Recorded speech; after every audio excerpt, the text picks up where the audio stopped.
Hello, everyone. I am Suzanne Basala, President and CEO of the U.S.-Japan Council, and I'm delighted to welcome you to our webinar, Unlocking Japan's Renewable Energy Future, as part of our Climate and Sustainability Initiative.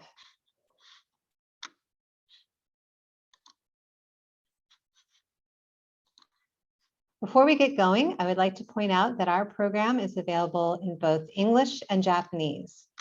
Our speakers will be presenting in both languages, so please choose the correct language setting on the globe icon to hear the interpretation if needed. Instructions should be on the screen right there. I'll pause there in case you need the instructions. Also, please use chat today. Tell us who you are, share your perspective. We really use the conversation that we see in chat to help us develop future program ideas. And if you want to send questions for our panel, use the Q&A tab, not chat, so the moderator is able to see your questions. So today we are honored to host diverse, expert, and high-level speakers. I know you're eager to hear from them, but first, please allow me a word from the Council. The U.S.-Japan Council is an educational nonprofit founded by Japanese Americans and active throughout the United States and Japan, cultivating and connecting leaders to strengthen this precious U.S.-Japan relationship. Our members represent diverse professions, sectors, generations, and perspectives, and we share a commitment to people-to-people ties to build a better future for our communities, our nations, and the world that depends on a strong U.S.-Japan partnership. Now, none of this could be possible without our members and our sponsors, and today we especially recognize the founding strategic partner of our Climate and Sustainability Initiative, Amazon, who provides not only generous financial support, but has been a true thought partner. I'd also like to thank our other platinum sponsors, American Airlines, Central Pacific Bank, Deloitte, Fabit, and Toyota. I'd also like to thank our title sponsors, the Aratani Foundation, Daikin, Hitachi, Ito-En, MUFG, NEC, NTT, Oryx, Shell, the Terasaki Nichibei Foundation, and the Toshizo Watanabe Foundation. We're also supported by several companies and individuals. Now, you should have seen this list of sponsors in the waiting room, but I'd like to scroll through it again here because they truly deserve recognition. We're fortunate to have the support of so many terrific companies and people, and are humbled by what this says about the importance so many others place on people-to-people connections, the alliance, investing in the next generation, and partnering to reach our climate ambitions. So thank you to all the sponsors for your generous support to the Council and to our mission. I'll just pause here as we have a chance to see all our fantastic sponsors.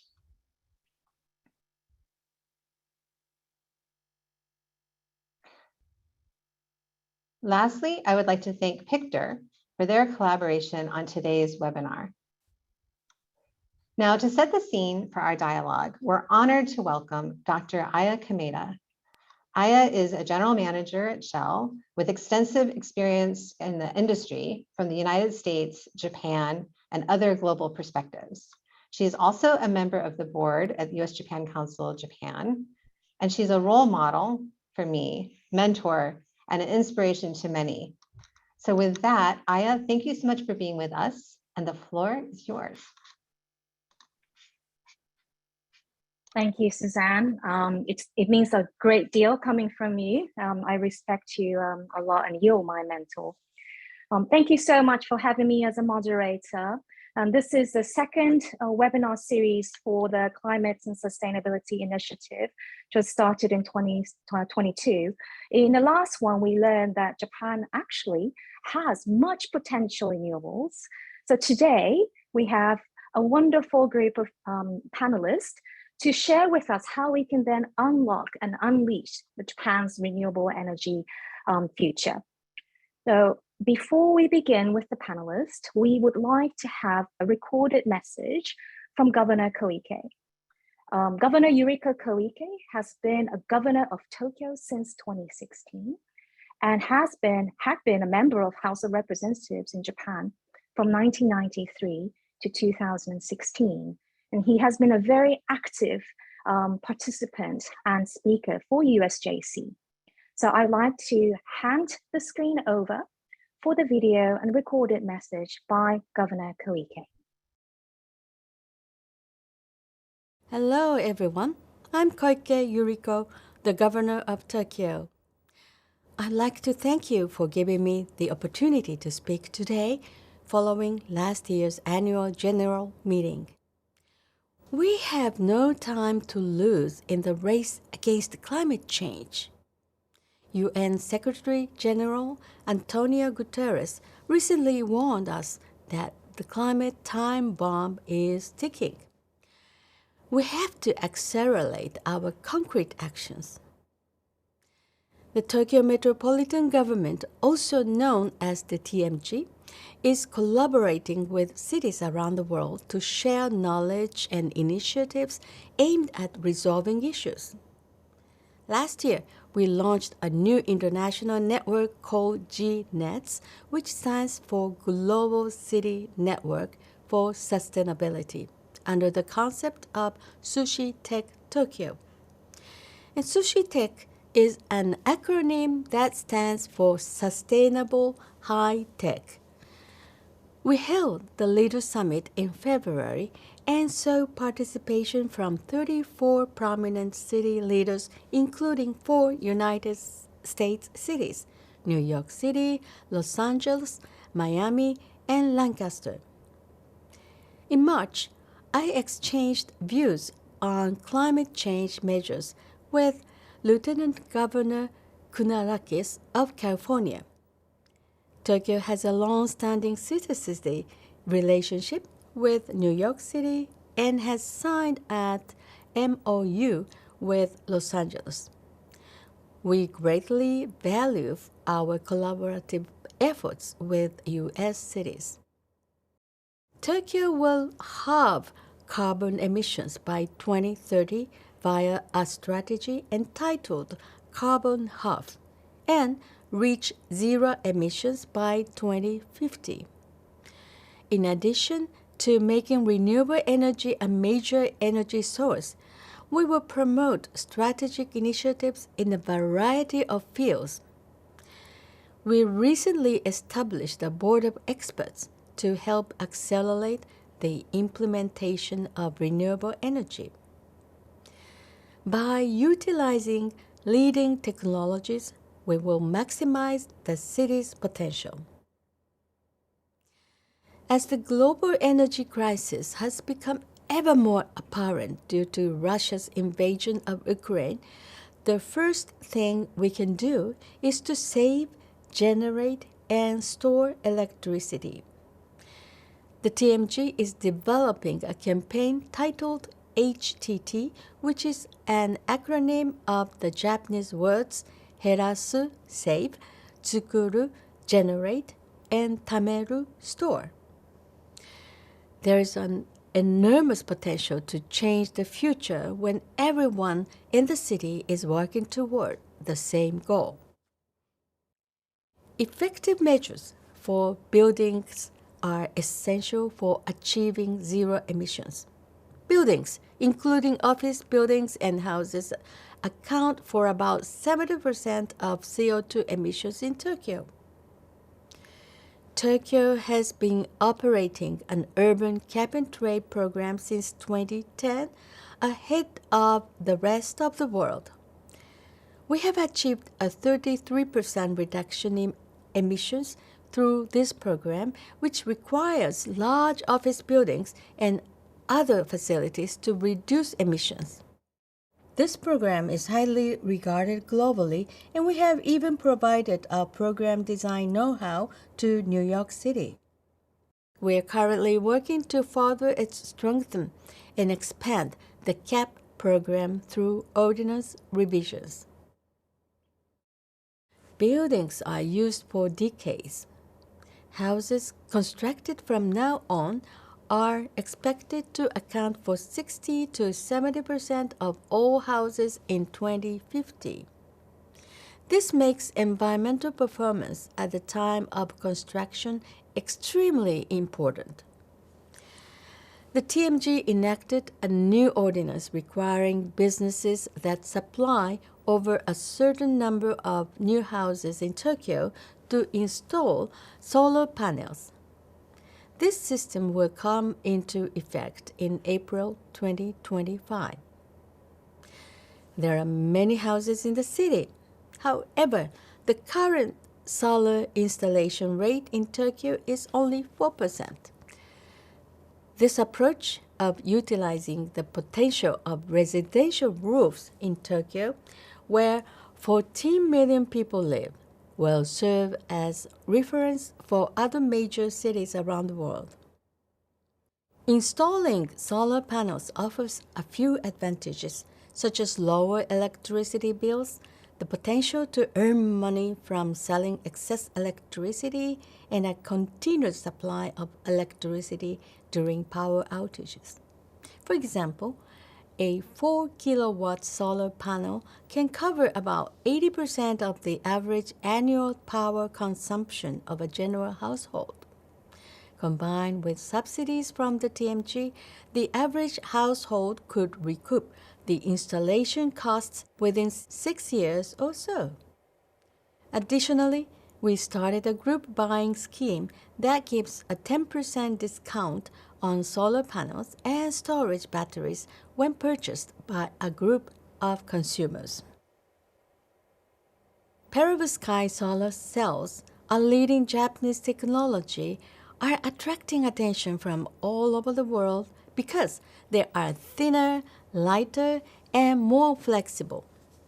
Tokyo is conducting joint research with the commercial sector to implement next-generation solar cells, which can be installed in a wider range of locations. We are also pushing for decarbonized transportation. We intend to phase out the sale of new gasoline-only cars in Tokyo by 2030 and new gasoline-only motorcycles by 2035.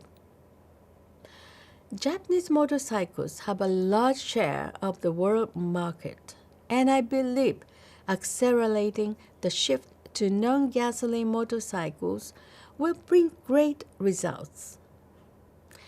Infrastructure is also vital, so we are mandating new buildings over a certain size to install ZEV chargers, and we will accelerate the installation of EV chargers at TMG facilities as well to decisively encourage their expanded use. Transforming challenges into opportunities. This is our guiding idea as we continue to promote the deployment of ZEVs by allocating superior technology to growing industries. Hydrogen will be the key to achieving both decarbonized society and energy security. Since hydrogen can be stored long-term at a large scale, it has enormous potential in terms of supporting the mass deployment of renewable energy, since some sources have fluctuations in generation depending on the season and weather. In October of last year, we invited national and state representatives as well as company representatives to the Time to Act Hydrogen Forum 2022. In November, I participated in COP27, where I communicated to the leaders of various countries the significance of making green hydrogen a pillar of a decarbonized society. Looking to the future, we will also consider building supply networks, including pipelines for hydrogen imported from overseas. The issue of climate change knows no borders. We must take action now. It is time to act. Let's go forward together. Thank you very much. ありがとうございました。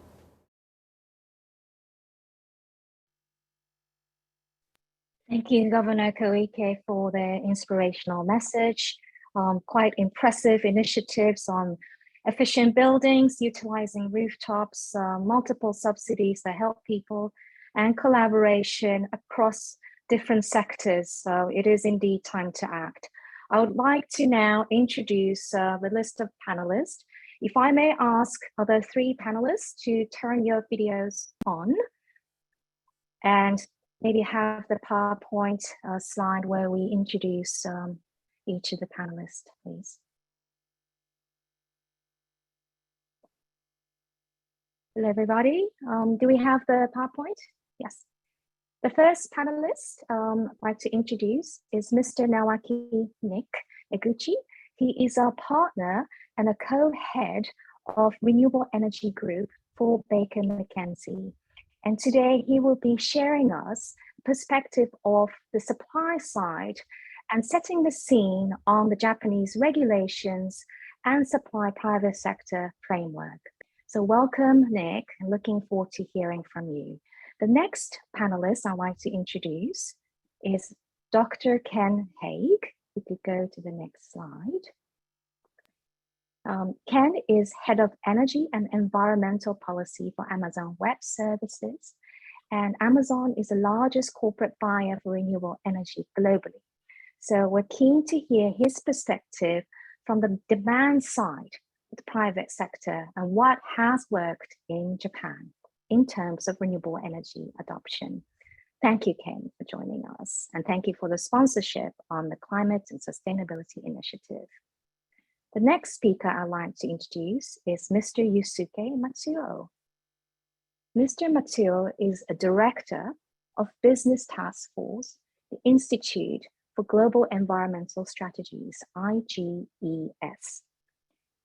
Mr. Matsuo would share from a national perspective what policies and regulations may have the greatest impact and what are the greatest sort of remaining potential in Japan. And Mr. Matsuo was also a panelist in our last webinar. Mr. Matsuo, thank you and good to see you again. With that, I'd like to introduce our first panelist, Nick from Baker McKenzie, to start his presentation.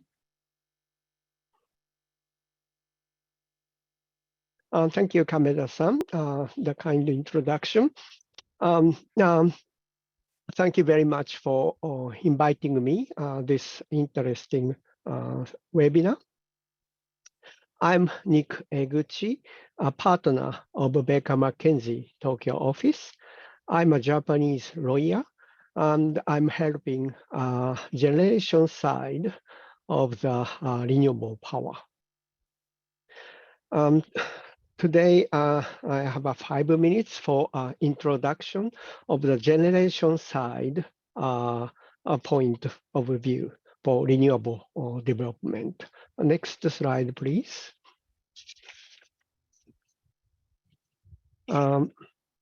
Last 10 years was great. Japan implemented more than 60 gigawatt solar power in Japan.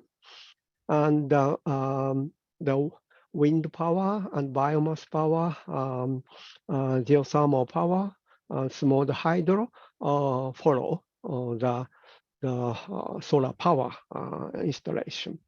And this is next slide, please. And this is current status and the target of the 2030. As you can see, we need to expand a lot of solar power and wind power in the next 7 years. Next slide, please. This is the target of the gigawatt of the power, renewable power from now on to 2030. As you can see from this slide, the 2 times more solar power and 5 times more on the wind side. So it's a very high target we need to achieve in the next 7 years. Next page, please. But we have some headwind from various issues. From last year, April, the feed-in premium started for the 1 megawatt or more solar power projects. And the feed-in premium maximum price is less than 10 yen, which is very tough for the developers to produce ground solar project, which has a civil work attached. And solar feed-in premium auction is not so popular. As you can see from the slide, the latest the auction, only 9 bidders participated, and the size was just the 3 megawatt and the 1.9 megawatt, the small scale situation. But the wind feed-in tariff auction was okay. We have 32 bids and 936 megawatt applied. So onshore wind power is catching up. The curtailment issue is getting attention, and the Kyushu area has already have a 3% curtailment, and Shikoku and Tohoku started. And last in this month, Kansai Electric started the curtailment. So only typical area is non-curtailed area. So we need to cope with curtailment issue severely. And good news was that yesterday we had the METI Massive Renewable Introduction Committee in the morning, and lots of new measures to tackle the curtailment issue is presented in the committee. So it was a very encouraging committee yesterday. And another headwind is local solar panel tax in Mimasaka City, which is under discussion, and the local forest tax in Miyagi Prefecture, which is also under discussion. So we have several headwinds. So we need to have unprecedented deregulations to tackle those headwinds. Next slide, please. And I'm sorry for a very small typeface, but I listed up some delegation measures. Some of them has already implemented. Some of them is under discussion. The first one is an agricultural land issue. We have lots of abundant agricultural land, but those are not fully utilized. Of course, the food security is very important, but also energy security is also important. So we need to select the truly abundant agricultural land and the land for the preservation for the future agricultural use. So the selection of the abundant agricultural land is very important. And also, the agricultural land is not used for onshore wind power station. So this area needs to have some deregulation. And also, due to a grid constraint, we need to think about the hybrid generation. So solar power is in operation in the daytime, but the grid is open in the night time.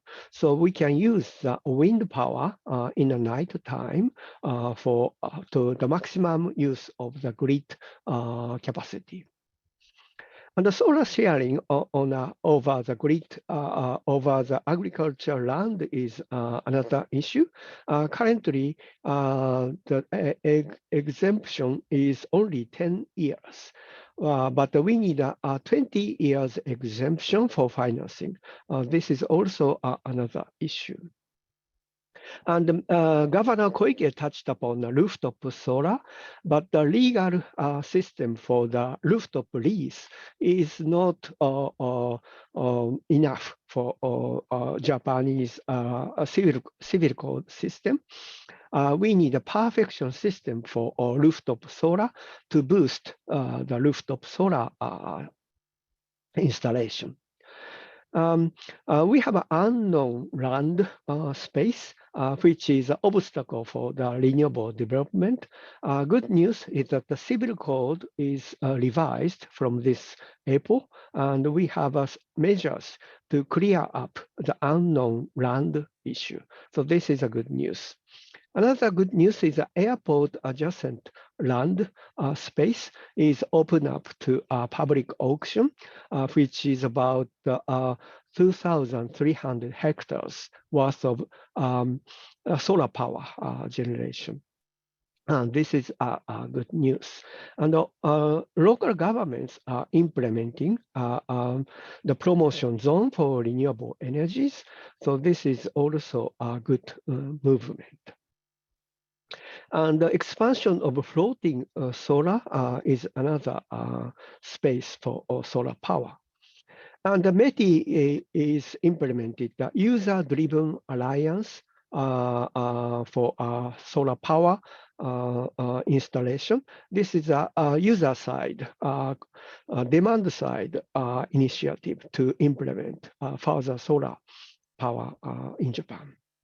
And the virtual cooperative PPA has an issue for the derivative transaction, the legal restriction, and tax and accounting restriction.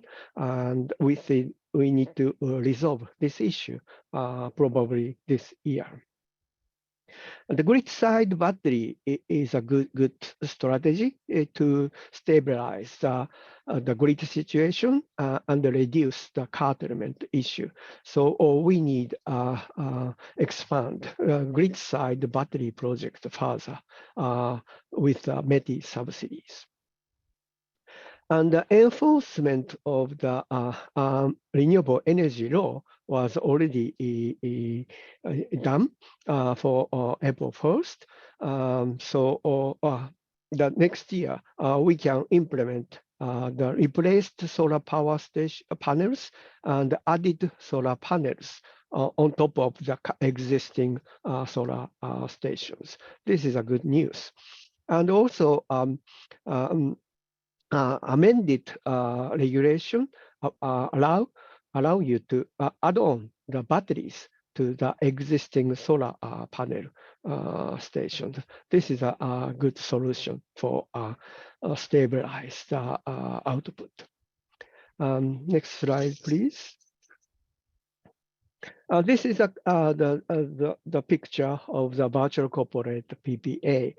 Because the feed-in premium is low, so we need to use the corporate PPA to boost the solar power project, a double size of the current capacity.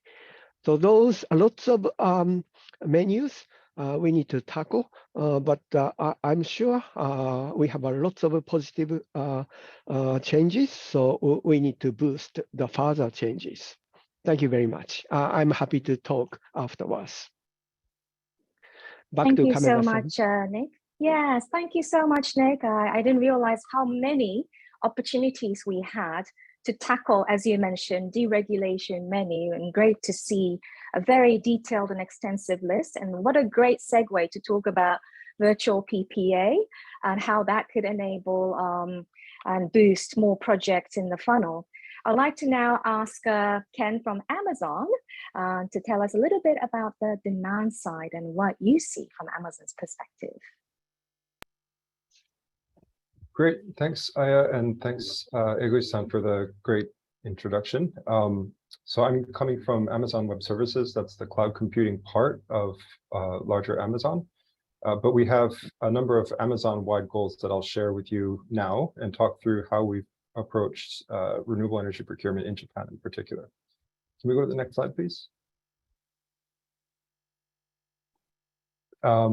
So while that's coming up, we have, so Amazon, back in 2019, when we co-founded the Climate Pledge, which is a goal to get to the Paris Agreement target of net zero carbon, but 10 years early, so by 2040. This was a goal that we had co-started with the Global Optimism Group. We've since been joined by over 400 other organizations who have made the same commitment. For us, a large part of how we're going to get there, at least in terms of addressing our energy use, first is we're always focused on energy efficiency where we can. And so maximizing efficiency across our operations is always the first and foremost goal. Cleanest energy we can use is that which we don't have to use in the first place. But for the remainder, we've pledged to get to 100% renewable energy. And so when I joined Amazon 3 years ago, this was a 2030 goal. I'm happy to announce that we're on track to meet that actually by 2025 at the global level. There are still challenges, I think, with getting to our 100% renewable energy goal in certain markets, Japan being one of those. And I'll talk a little bit more about that in a second. Next slide, please.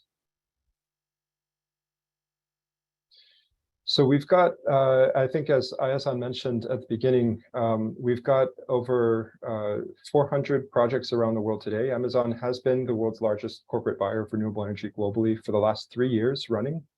I'm particularly excited about the projects that we've announced in the last few years in the Asia Pacific region. This is a particularly challenging, Japan's not alone in this regard, a particularly challenging part of the world to procure renewable energy, which I think Matsuo-san will talk a little bit more about next. Despite that, we've made some important gains, including in the markets that you see here. So Australia, China, India, Indonesia, New Zealand, Singapore, in addition to Japan. Totally around the world, this is over 20 gigawatts of new renewable capacity that we've enabled to date. And I would highlight that in India, for example, in the last year alone, we've enabled close to a gigawatt, so almost 1/20th of that total amount in the last year alone in India, primarily because virtual power purchase agreements have become possible to do there. So Eguchi-san's mention of that, I think, was an important one in the last presentation. Next slide, please. So we realize we're not alone in this. There are a lot of other corporate organizations, both in terms of the consumers like us, but also our supply chain who are looking for renewable energy options. I think it's really notable that in Japan, you have the Japan Climate Leaders Partnership, which Matsuo-san will speak to in a second. That's a group of over 200 Japanese and multinational companies who've pledged to get to 100% renewable energy, who pledged as a part of their longer-term net zero carbon goals. We are working in partnership with all of those other companies to try and achieve the same aims in Japan and across the region. So here are some examples of other collaborative engagements that we've engaged in. Next slide, please. And of course, one of the most important ones, and I was really glad to hear Suzanne share more of the details on this at the start. USJC, we believe, is a really important driver for some of these discussions across business and government leaders. So we're very pleased and privileged to be a part of this climate sustainability initiative. Next slide, please. Great. So finally, the Japan projects that we've done. So we have 2 utility scale renewable power purchase agreements that we've announced in Japan to date. These were the first and largest of their kind. So the first was in 2021, the 22 megawatt deal that we announced with Mitsubishi. And then earlier this year, we announced a 70 megawatt deal with Itochu. I think what's important about notice for both of these is that these are aggregated solar projects. And so in order to get to that 70 megawatt number, for example, we've had to work with our developers, Itochu in this case and Mitsubishi previously, to bundle hundreds of projects for us into one power purchase agreement. That's incredibly challenging to do. You can see by the pace of the announcements we've made that it takes quite some time to put all that together. We believe it's important work to be doing, and we're hoping that with these purchases, we're helping to create a path for others to follow. But you can see that even for Amazon, it's challenging to put large renewable power deals together like this in Japan. And I think that's a topic we'd like to work with others to try and address, to accelerate the path to more projects of this scale in Japan going forward. Next slide, please. I would be remiss as a representative from AWS to mention that we think the cloud can help to accelerate more renewable resources on the grid. And I'll just cover a couple of quick examples as to how we're already working with our customers to do just this. So next slide, please. The first I think we've shared in the past was Trendy. So Trendy, I think some of you may be actually customers of. They have a really innovative solar rooftop solution that they're offering to customers. And they're even in the process of developing a peer-to-peer trading system. All of this is run on the cloud. So they built and started up and scaled their business within 6 months because they built it on the cloud. And a lot of that peer-to-peer trading and developing the tools that they're using for all of this is also built into the cloud. Next slide, please. This is the last one I'll mention, and I'm just particularly excited about this because I'm just back from India myself. This company, so Greenco, has thousands of wind projects across the country. And what they're doing is trying to take wind and turn it into a dispatchable resource. And so we talk about renewables often, I think, comes with the criticism that they're intermittent, that they're variable, right? So the wind doesn't blow 24 hours a day. But it does flow in some part of the country. That's the thing, that if you start to think about this at a grid-wide scale and think about real-time energy collection and management and analytics that can be used to try and make sure that the resources that are available on the grid are being brought in where they can. Greenco has done an incredible job of doing this, where they've got not only clear vision of what renewable power resources can be bid into the grid at any given moment. They're also working to try and back this up with pumped hydropower, which you can see is another part of their business. I think this is another opportunity for Japan, which I hope we'll get into in the discussion, that there is, in fact, a lot of renewable capacity in Japan, but also combined with storage, ways of making that a reliable, regular resource going forward. So let me stop there, and thanks for the opportunity. Look forward to the discussion. Thanks.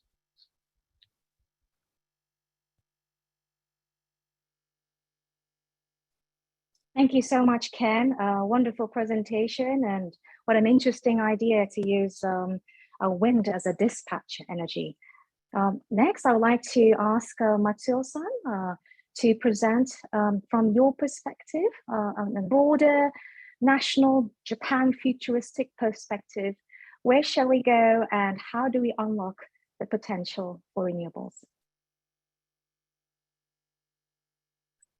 はい、ありがとうございます。日本語で失礼いたします。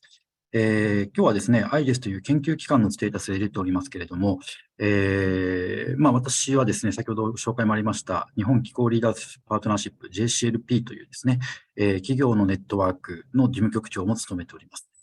で、今日はですね、少しだけ、日本の再エネポテンシャルのお話をしようと思いますけれども、その前に、JCLP、先ほど Amazon さんの事例もありましたけれども、今、企業がですね、非常に再エネの調達に活発化しているという、そこについては皆さんご案内だと思いますが、少しその規模感について、触れたいと思います。JCLP を中心にはなりますけれども、今、約250社、日本で創業している、会社さんが、共に活動いただいてますが、そちらの総電力量がですね、75テラワットアワーぐらいですね。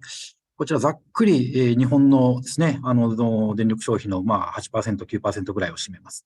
で、さらにはですね、その中で、明示的に、次元を切って再エネ 100% にするという宣言をしている、いわゆる RE100 を宣言している企業がですね、相当いらっしゃいまして、大体それが60から70テラワットアワこれもですね、日本の電力量の6%、7%。で、産業界の電力量に照らすとですね、大体もう2割ぐらいに届いてしまうという形になります。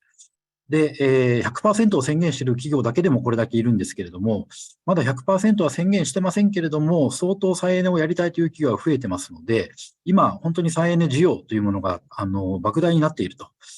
もちろん価格との兼ね合いではありますけれども、ビッグマーケットになっているということが一つ目でございます。で、二つ目、今スライドを示していただいております。すいません、ちょっとアニメーション入っているので、アニメーションを進めていただいてよろしいでしょうか。操作される方。大丈夫でしょうか。はい、ありがとうございます。左側の図がですね、今の、一番左側の図の、低い棒グラフですね。これがざっくり日本の現在の電力消費量だと思ってください。主にはですね、まだ化石燃料が、多いという状況ですけれども、それに対応して、右側の、背の高い棒グラフの方、こちらがですね、今ある程度経済性があるであろうと、言われている日本の再エネポテンシャルでございます。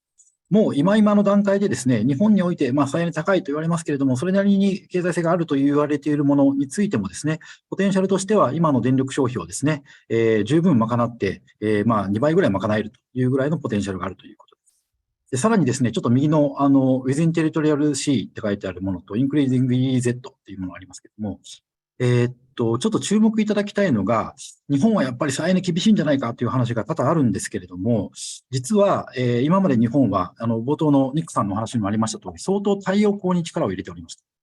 ただ、客観的にポテンシャルを見るとですね、日本の、再生可能エネルギーのおおよそ8割がですね、風力発電、特に、洋上風力発電でございます。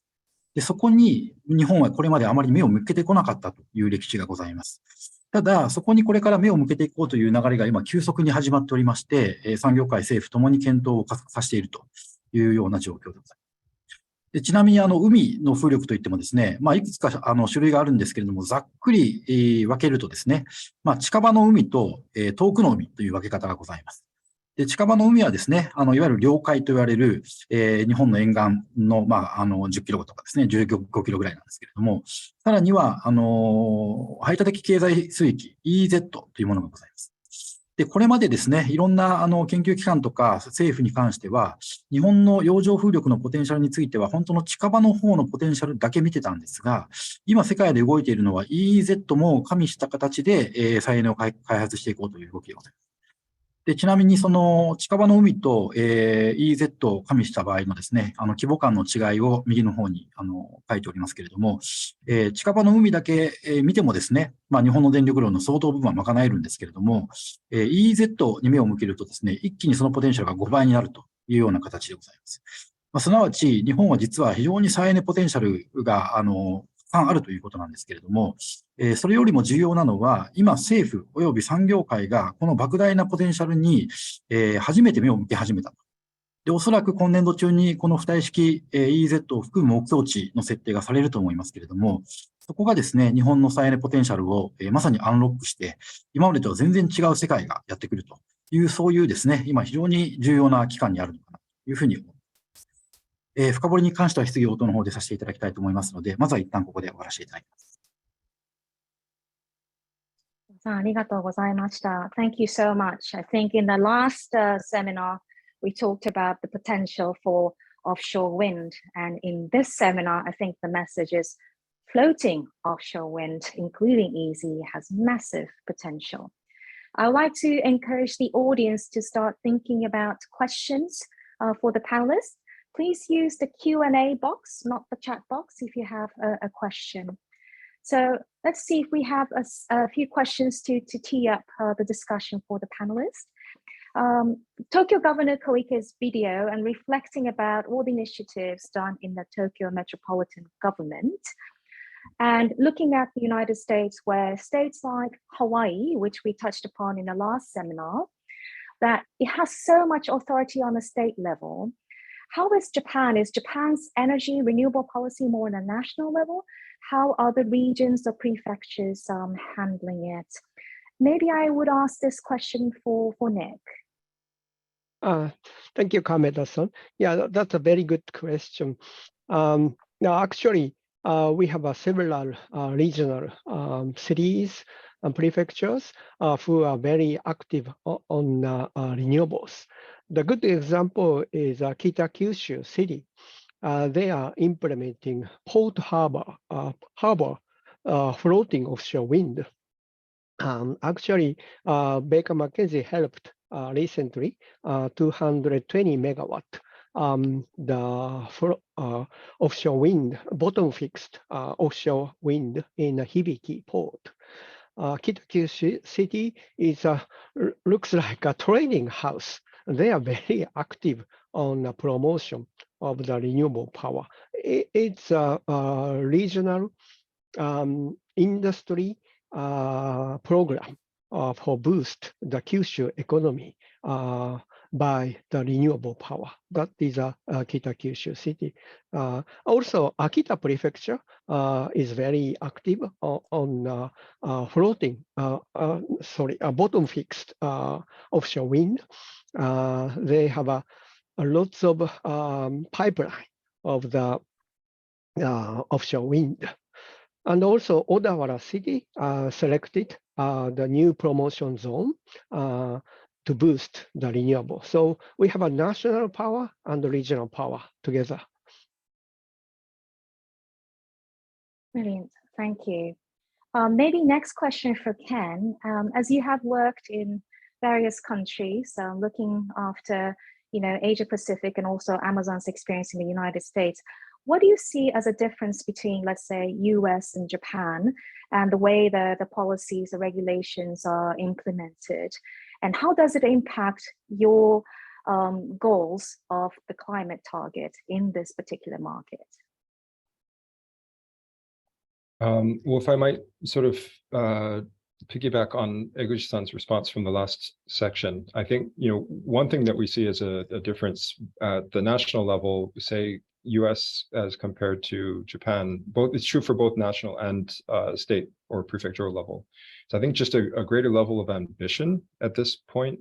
There's another question in the chat that points out that in the US state of Texas alone, you've got 40 gigawatts of wind power capacity, whereas Japan currently has 5.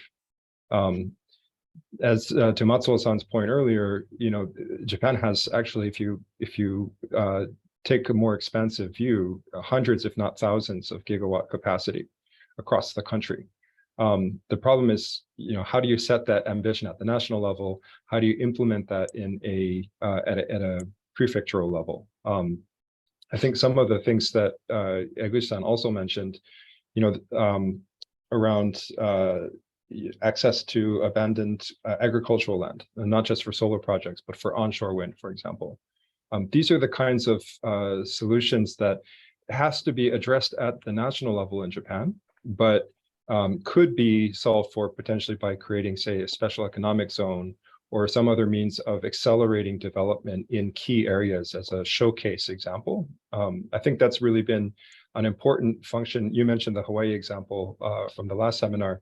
Hawaii, I think, has helped to be not only a leader in terms of setting high ambition, but also being a test case for how do you manage rapid influx of renewable resources on the grid.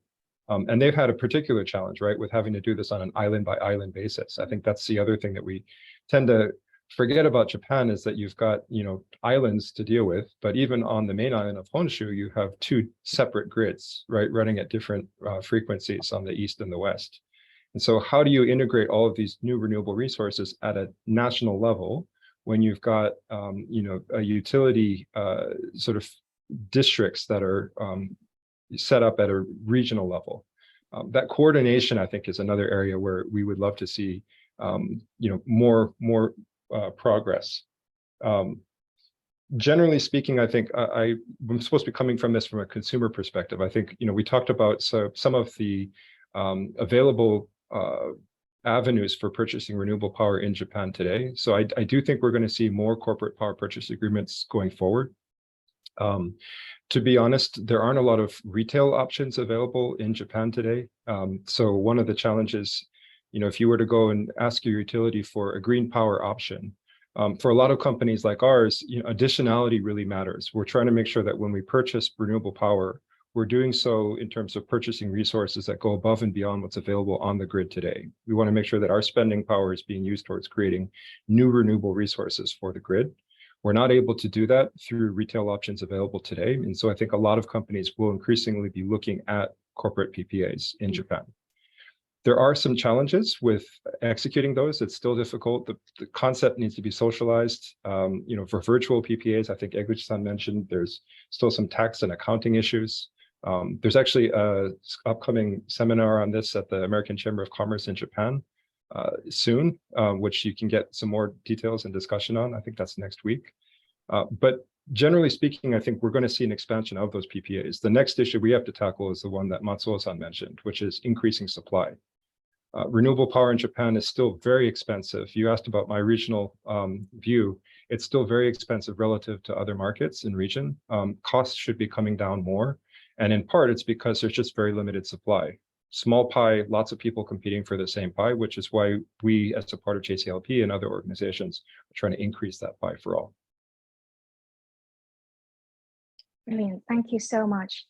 Guess next question would be for Matsuo-san. So if you had a magic wand, what would you change to increase the renewable energy supply funnel in Japan?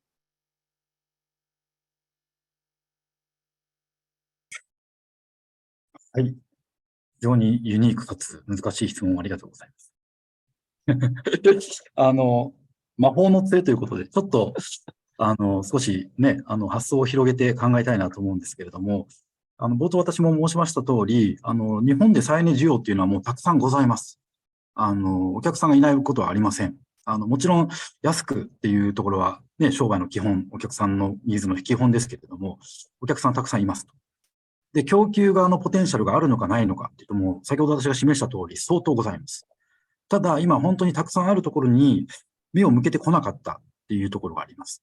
で、それなんでなのかなっていうようなところなんですけれども、私自身の経験からすると、やっぱり魔法の杖、特に供給側みたいな話で考えるとですね、意思決定をする人たちの多様性をもっと拡大することが魔法の杖なんじゃないかなと思っています。っていうのは、私自身多くの電力会社、もしくはエネルギー事業者さんとお話ししますけれども、やっぱりあと数年でご引退される方、すいません、もう率直に申し上げるというのも魔法の杖の一つなので申し上げますと、今までずっと化石燃料でやってこられた方はどうしてもですね、その仕事に誇りも持ってらっしゃいます。で、今のこの日本の素晴らしいことを作られたっていうですね、そういう自負もあられます。ただ一方でミドルクラス、40代の方々に話を聞くとですね、やっぱりこれからはもっと変えないといけないし、このままでは本当に会社が持たないっていうような危機感を持ってらっしゃる方もたくさんいらっしゃいます。さらに30代、もしくは20代の方と話をするとですね、もう本当にこの方向で行くんだったら将来はないって言って転職活動されている方もいるんですよね。あとやっぱりジェンダーの話もございます。JCLP の中の話で恐縮ですけれども、やっぱり一定程度の女性が忖度なく議論をされることでですね、非常にバランスが取れて客観的な意思決定ができるなと。やはりですね、そういう意思決定の多様性、意思決定の精度を上げる、そのための多様性というものを、この分野でも持ち込むことで、より適切な意思決定、少し視野の広い、もしくは射程の遠いっていうんでしょうかね。そういった意思決定ができるんじゃないかなと思います。それがちょっと魔法の杖なのかなと、個人的には思っております。Thank you so much, Matsuo-san, for that perspective. Indeed, diverse decision-making perspective, both gender and in terms of, and also for generational diversity. I think future generation indeed have a much different perspective in terms of renewable energy. And it looks like we have a few questions from the audience. Maybe I would like to touch on a couple of them. The first one I would like to ask, maybe Matsuo-san, is the government's EEZ target for offshore wind is 30 gigawatt for 2040. What is the basis for the 2,000 gigawatt that you mentioned in your presentation? はい。政府が出している目標というものは、2040年に案件形成として30から40ギガという確か数字だったと思います。で、それはですね、本当にこの EZ っていうものを加味してません。これ確か2年ぐらい前に定められた数字だと思いますけれども、先ほど言いました、比較的洋上風力の中でもポテンシャルが限定されている領海内、いわゆる近いエリアですね。そこだけでですね、かつ、それなりに経済性も高そうな部分っていうことを、その他諸々を加味した数字でございます。で、一方、私が申し上げた2000ギガワットというのは、これは技術的、物理的ポテンシャルの数字で、もちろん3000ギガって言っているような数字もあるんですけれども、IEA とかですね、環境省が本当のその技術的なポテンシャルがどれだけあるかという調査をしております。それで EEZ、その近場以外の海も含めたところの、ポテンシャルがこれぐらいあるということでございます。もちろんこの中でもですね、経済性が高いエリアもあれば、そうじゃないエリアもあるということで、全部をやるっていう話ではありませんが、ただ今40ギガとか30ギガっていうものとは全くレベルが違うポテンシャルがあるということはお分かりいただけるのではないかなと思います。There's actually, I was just going to add on, there's actually a good report out from the Lawrence Berkeley National Labs earlier this year that highlights this potential that Matsuo-san's talking about. Very well respected international research groups that are using conservative baselines, still finding that there's hundreds of gigawatt potential for offshore wind in Japan, not the 30-40 megawatt range. Brilliant. Thank you so much. It sounds like from all of your presentations, we have a lot of demand, a lot more companies and consumers who want renewable energies than their current supply. And at the same time, there is a lot of potential supply left in Japan. So what seems to be the problem? Seems like we've got all the ingredients. How can multi-sector stakeholders help to unlock its potential? So with that, let's go to the next question from the audience, from Suzanne.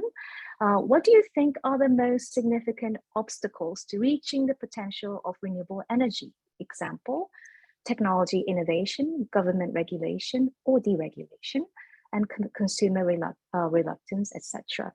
It seems that action is required by private industry, public utilities, and policymakers. Do you feel that the requisite communication and coordination is occurring between the different sectors and parties? So the question has to do with the collaboration and interface and communication with multiple and different sectors and parties. So for that one, maybe I'll first go to Nick Eguchi-san. Yes, thank you. So the industry, private and public discussion is very important. Good example is a UK example. They have the special program to boost the renewable power. Japan checked the UK model, and the public-private discussion with respect to offshore wind started 2020. But we don't have a second round of discussion yet. It will happen probably after July this year. So I expect the further discussion and further implementation of renewable between public and private sector. And the industry association and the multinational association is very important to discuss with the government what is the best strategy for Japan and the world. So we expect the discussion will start after the round 2 auction close end of this month. Yes. Matsuo-san? Go ahead. Oh, Ken. Here, No, Ken, go ahead. I was just going to say quickly to Susan's question, it's not a technology problem. Solar wind technology is well developed. It's coming down rapidly in cost. It's also not a consumer problem. Matsuo-san, I think, identified that there's plenty of demand. There isn't sufficient supply. So I think it's really more of a market and policy regulatory problem where we're not getting new supply online quickly enough to meet the demand that's there. I would point out that there's actually, even using the more conservative targets that the Japanese government has, it's still relatively long time before any new projects come online. There's a lot of permitting and approvals and siting hurdles that need to be overcome that make it harder and longer and more expensive to build projects in Japan. and then makes the renewable power itself more expensive than relative to other countries in the region. So for all of those reasons, it's not technology, it's not consumer. I think it's more around how do we address the policy and market hurdles. But I'll leave Matsuo-san to follow up on that. Yes, indeed. I think that might be a great segue for Matsuo-san. I'm going to give you the last word before we hand things back to Suzanne Casala. はい、なんでこうなのかっていうのは非常に難しい問題かと思いますが、ここから先はもうやっぱり忖度なく話さないとそういうところに行かないので、ちょっと話しますけれども、私の思いとして話しますけども、やっぱり日本は少し変わるということが苦手なのかなということは私自身は感じております。決まった方向性をしっかりと中身を詰めていって素晴らしいものを作るということは得意なんですけれども、今求められているのは大きな変化、ジャンプだと思います。ちょっとずつ変化するというよりはもう大きなジャンプが求められていると。そこが少し難しいということで悩んでいるということがあると思います。でもうちょっと具体的に言うと、やっぱり日本のエネルギー政策というのは、お役所ですね、省庁がメインに、しっかりと組み立ててですね、実現してきたという面があろうと思います。ただやっぱりその省庁の、本質、ネイチャーとして、大きなジャンプというよりは、大きなジャンプを実現するのは私はそのビジョンを示すという意味で政治家の役割かなと思ってますけれども、やはり、お役所が難しい苦手なところをですね、今やろうとしてて、ちょっとその政治のパワーが欠けているというところがあるんではないかなというのが一つ目でございます。で、もう一つは、ここから先は本当にビジネスの話であり、綺麗事では済まない話もございます。先ほど私はポテンシャルの話だけをお伝えしましたけども、それを実現するためには相当大変なことが多々ございます。ただ、それは日本のエネルギー安全保障に資するということと、やっぱり脱炭素とか競争力に関わってくるので、やるべきだと思ってるんですけれども、その上で、やっぱり、何がポイントになるかというとですね、これ難しいんですけれども、やっぱりビジネスの話としてこれを捉えられるかどうか。で、もっと言うとですね、これが広まるとですね、既存のビジネスモデルの一部が使えなくなるという点がございます。これがやっぱり日本の最大の障壁であって、ここをどう、その気候変動の分野ではジャストトランジションっていう言い方をしますけれども、いかに産業転換を通じて競争力に変えていくか、それが問われていると。過去日本はですね、その繊維産業で百数十年前栄えてました。ただそれはもう一気になくなってしまいましたと。その時に大変でしたけれども、そこで繊維産業の一サプライチェーンを担っていた、ですね、繊維の織物の機械を作ってた。それが変化を捉えて発展したのがトヨタさんだと私は思っております。今またそういう時期に来ていると。そこを上手にですね、政治家のリーダーシップも踏まえながら、ジャンプについて適応していくというところがですね、難しくて今我々が一番苦しんでいるところであり、でもやっぱり踏み出さないといけないところなのではないかなというふうに思います。Thank you so much, Matsuo-san, and a great and frank, transparent, both high-level and detailed conversation. And thank you all today. I'd like to hand things back to Suzanne, and thank you for the opportunity to allow me to moderate this wonderful panel.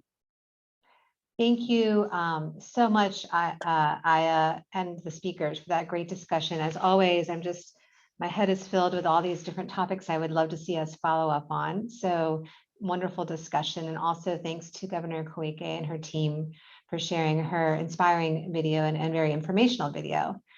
As I mentioned earlier, this is only possible through our sponsors. So I want to again thank all of our sponsors, especially Amazon, who is our founding sponsor for this climate and sustainability initiative.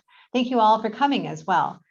This is an unusual time for folks in the States who are joining us, and I really appreciate each and every one of you for being here. And thanks to the USJC staff, the Picture team, our interpreters, and everybody who made today's program smooth. We will be having another webinar later this summer. Probably we'll be focusing on nature-based solutions.